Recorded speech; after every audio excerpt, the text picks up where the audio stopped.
ikincidir bu seni özlediğim. Gözlerin çok uzağımda, kırlangıç kanadı gibi serin. Şimdi içsem sabah olmaz, İçmesem akşam sabah olmaz, İçmesem akşam. Oy oy oy düş kanatlı kuşum,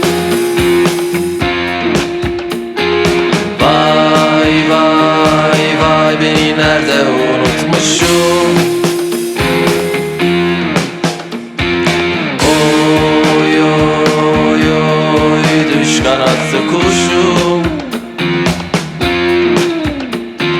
vay vay vay beni nerede unutmuşum. Bırakmışım, savurmuşum, hatta yok saymışım. Unutmuşum, bırakmışım, savurmuşum, hatta yok saymışım.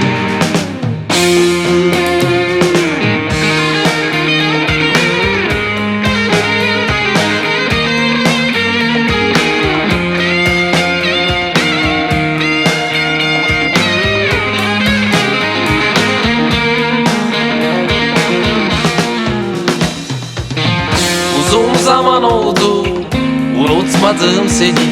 Şimdi belki ellerin bir varmış bir yokmuş gibisin. Saçların bazı geceler birer düş, hatta birer kuş. Birer düş, hatta birer kuş.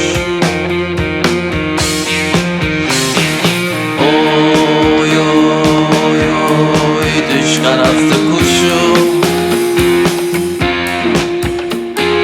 vay vay vay beni nerede unutmuşum. Oy oy oy düş kanatlı kuşum,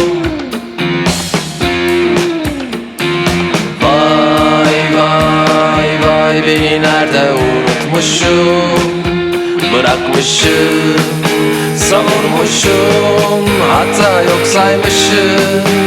Unutmuşum, bırakmışım, savurmuşum, hatta yok saymışım.